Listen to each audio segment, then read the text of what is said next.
நான் இந்த 2-3 ஆண்டுகளாக நிறைய திரைப்பட பாடல் வெளியீட்டு விழாவுக்கும் ட்ரெய்லர் வெளியீட்டு விழாவுக்கும் சென்று கொண்டிருக்கிறேன்.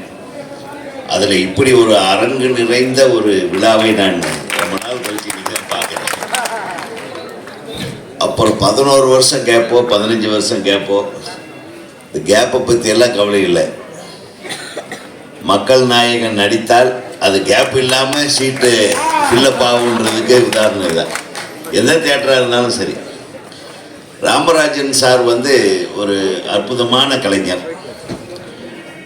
அதாவது பார்த்தீங்கன்னா புரட்சித் தலைவர் எம்ஜிஆர் வந்து அவர் ஒரு ஸ்டைல் ஆஃப் ஆக்டிங்கு, எம்ஜிஆர் வந்து ஒரு ஸ்டைல் ஆஃப் ஆக்டிங், அவர் ஸ்டைலிஸ்ட் ஆக்டிங்கு. அந்த 2 பேரையும் ஃபாலோ பண்ணது 2 பேர், கமல் சார், ரஜினி சார். அவங்க 2 பேரும், Rajini sir stylist actor, Kamal sir இயல்பான ஆக்டரு. ஆனால் இது எல்லாத்தையும் தூக்கி சாப்பிட்ற மாதிரி ஒரு ஆக்டர் யாருன்னா அது ராமராஜன் சார். ஏன்னா அவர் தான் எப்படி தன் மனம் இதயம் எப்படி இருக்கிறதோ அதே மாதிரி அவர் முகத்தோற்றத்தோட பாவனையோட இயல்பான ஒரு நடிகர், யதார்த்தமான ஒரு நடிகர். உலகத்தில் நடிப்புக்கு நிறைய பேர் இருக்கு. ஸ்டைலைஸ்ட் ஆக்டிங், மாடர்ன் ஆக்டிங், அதே மாதிரி ரியலிஸ்டிக் ஆக்டிங் இதெல்லாம் சொல்லுவாங்க. ஆனால் அதில் யதார்த்தமான ஆக்டிங்னு ஒன்று இல்லை. அது இருந்தால் அது ராமராஜன் சாரால் மட்டும்தான் செய்யும். ஆனால் ஒரு மனசு அதே மாதிரி தான். நான்லாம் வந்து மிக ரொம்ப எனக்கு ஒரு பெரிய வருத்தம் ஒன்று. ராமராஜன் அவர்களை எல்லாம் என்னால் இயக்க முடியாமல் போய்விட்டது. அது ஒரு கேப்பு. ஆனால் எனக்கு 2வது படம், நான் என்னுடைய முதல் படம் 1988 ரிலீஸ் ஆச்சு. அது மிகப்பெரிய வெற்றி எடுத்தது. நான் ஆர்.எம். வீரப்பன் சார் அவர்களுக்கு சிவாஜி கணேசனையும் சத்யராஜ் சாரையும் வைத்து ஒரு படம் இயக்கிட்டு இருக்கேன். அப்போ எனக்கு ஒரு ஆசை, நம்ம நண்பர்கள் எல்லாம் சேர்த்து என்னை டிஸ்ட்ரிபியூஷனில் இழுத்து விட்டாங்க. டிஸ்ட்ரிபியூஷனில் நாம் வாங்கின முதல் படமே என்னென்னா, எல்லாம் மிரண்டாதீங்க, ரஜினி சாரோட படம். அதுக்கு நான் டிஸ்ட்ரிபியூட்டர் சவுத் பாண்டிக்கு. என்ன படம்னா நம்ம தர்மத்தின் தலைவன். அது வந்து நம்ம தேவர் ஃபிலிம்ஸோட படம். அது பெரிய பிரச்சனைகள் வந்து அது அப்படியே கொஞ்சம் ரிலீஸ் தள்ளி எல்லாம் போயிடுச்சு. கிட்டத்தட்ட பெரும் தொகையை நான் சம்பாதிக்கவே ஆரம்பிக்கல, அதுக்குள்ளே கடன் வாங்கிட்டு பெருந்தொகையை இன்வெஸ்ட் பண்ண வச்சுட்டானுங்க நம்ம ஃப்ரெண்ட்ஸுங்க. படம் ரிலீஸ் தள்ளி போயிட்டே இருக்கு. எனக்கு ராமநாராயணன் சார் தான் வந்து இந்த படங்கள் எல்லாம் வந்து அவர்கிட்ட இருந்து தான் வாங்கினோம். அவர் வந்து உதயகுமார், இது ரொம்ப லேட் ஆகுது, நான் இன்னொரு படம் தர்றேன், வெறும் 2 லட்சம் ரூபா தான், நீங்கள் 9 லட்ச ரூபா கொடுத்துட்டீங்க, 7 லட்ச ரூபா நான் உங்களுக்கு கொடுத்துட்றேன், இப்போவே வாங்கிக்கோங்க, அந்த 2 லட்ச ரூபாய்க்கு நான் உங்களுக்கு ஒரு படம் தரேன், அதை ரிலீஸ் பண்ணுங்கள், நல்ல படம், நல்லா ஓடுது. என்ன படம் சார்னு கேட்டேன். ராமராஜன் சார் நடித்த படம் அப்படின்னு. ரஜினி சார் படத்தை நம்ம டிஸ்ட்ரிபியூஷனுக்கு அட்வான்ஸ் பண்ணிவிட்டு ராமராஜன் சார் படத்தை நம்ம ரிலீஸ் பண்ணுறதா அப்படின்னு நான் ஒரு நிமிஷம் யோசனை பண்ணேன். இல்லை சார், அவங்க எதுவும் தப்பாக நினைப்பாங்க, தேவர் ஃபிலிம்ஸ்காரங்களுக்கு நம்ம அட்வான்ஸ் கொடுத்துட்டு அவ்வளோ பெரிய நிறுவனத்துக்கிட்ட நான் படம் வாங்கலைன்னு சொன்னால் அவங்க மனசு புண்படுவாங்களே, நான் என்ன பண்ணுறது, இதையும் சேர்த்து வாங்கிட்டுமா சார்? யோ, இதுக்கே நீ இன்னும் வந்து 7 ரூபா இன்னும் பேலன்ஸ் கொடுக்க வேண்டியிருக்கு, அதை எப்படி நீங்கள் பண்ண முடியும்? அங்கே மிஸ் பண்ணேன். அந்த கரகாட்டக்காரன் 1 கோடி ரூபா கலெக்ட் பண்ணிச்சப்போ அந்த சொல்லிட்டான். இன்னொரு உண்மையை சொல்கிறேன், ரஜினி சார் படத்தில் எனக்கு 4.5 கோடி ரூபா லாஸ் பாருங்க. அப்படின்னா ஹூ இஸ் மிஸ்டர் ராமராஜன்?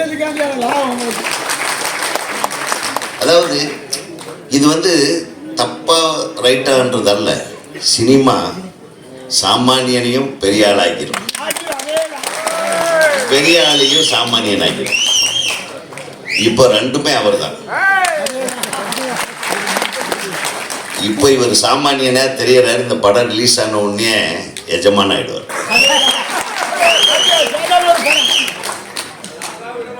ரெண்டாவது விஷயம் என்னன்னா, இவருடைய மனசு ரொம்ப ஒரு பூ மாதிரி, பூவை விட மென்மையான ஒரு மனசு. நான் பல விஷயங்களை பல தடவை அவரு கூட நான் பேசியிருக்கேன், பழகியிருக்கேன். எந்த இடத்துலையும் அந்த அன்பு மாறாமல், அந்த பண்பு மாறாமல், அந்த சாஃப்டாக பேசுறது, அந்த பழக்கம் இருக்கு பாருங்க, அது வந்து அவர்கிட்ட இருந்து கற்றுக்கணும். புரட்சி தலைவருக்கு அடுத்தது அண்ணன் சொன்னார், அண்ணன் ரொம்ப அழகாக சொன்னார், இந்த பாட்டெல்லாம் பாடி லியோ சார் அவர் சூப்பராக பேசினார். நான் சொல்கிறேன், இவர் தான் சின்ன மக்கள் திலகம். உண்மையா நம்ம அப்படி கூப்பிடலாம், தப்பு இல்லை. யார் எளிமையான ஒரு ஏழை பங்காளனாக ஒரு சாதாரண மக்களுக்கு உதவி செய்கிற, இப்போ நம்ம இவர் சொன்னார், சவுந்தர் சொன்னார், நம்ம இவர் பிஆர் அண்ணன் சொன்னார், என்ன தயாரிப்பாளர் ஆக்கினாருன்னு.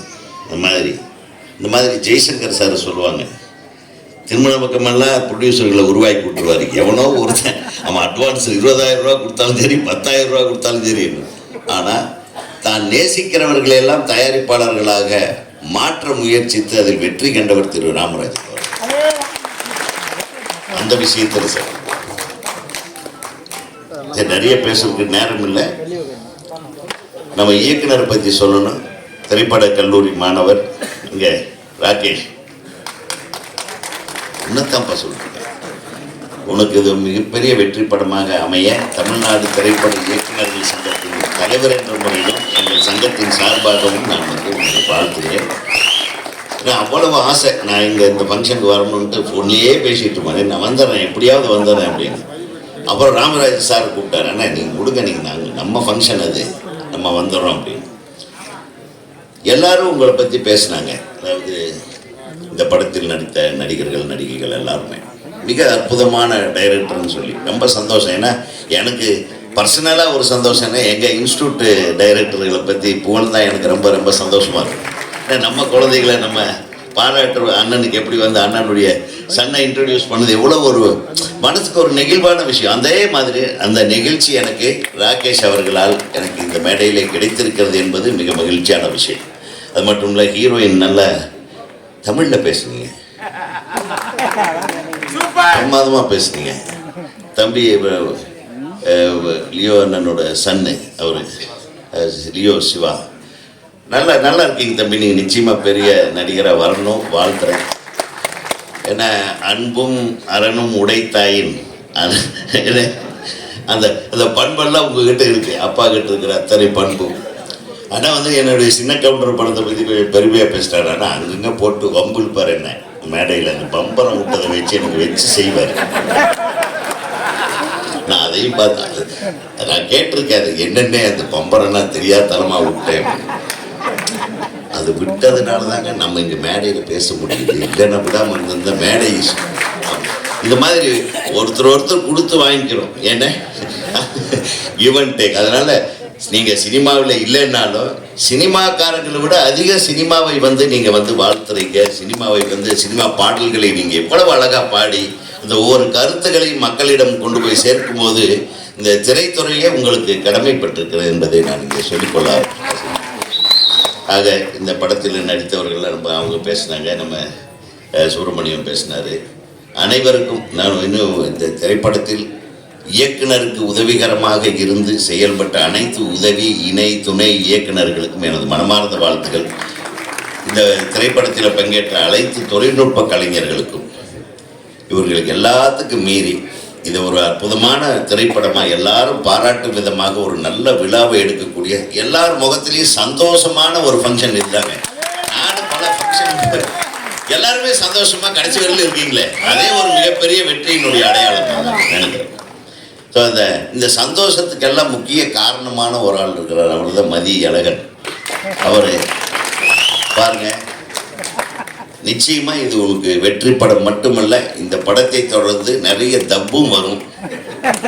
தப்பு வஸ்துதி, கவலைப்படாதீங்க. உங்களுக்கு மிகப்பெரிய பொருளையும் புகழையும் ஈட்டி தரக்கூடிய ஒரு வெற்றி படமாக சாமானியன் அமைய என்னுடைய மனமார்ந்த வாழ்த்துக்களை சொல்லி மீண்டும் ராமராஜன் அண்ணன் அவர்களை மிகப்பெரிய அளவிற்கு இதை உயர்த்தி விட வேண்டும். ஏன்னா அதுக்கு நாங்கள் எழுதிருப்பேன். நிச்சயம் யாரோ ஒருத்தர் சொன்னாங்க, வாய்ப்பு வந்தால் நானும் அவரை வைத்து ஒரு சாமானியனுக்கு அடுத்து ஒரு ஒரு எஜமான் மாதிரி ஒரு படம் எடுக்கிறதுக்கு நான் ரெடியாக தான் இருக்கேன், அது நடக்கட்டும் என்று கூறி இந்த விழாவிற்கு என்னை அழைத்தமைக்கு நன்றி கூறி அனைவருக்கும் நன்றி கூறி வாழ்த்து கூறி விடைபெறுகிறேன். நன்றி.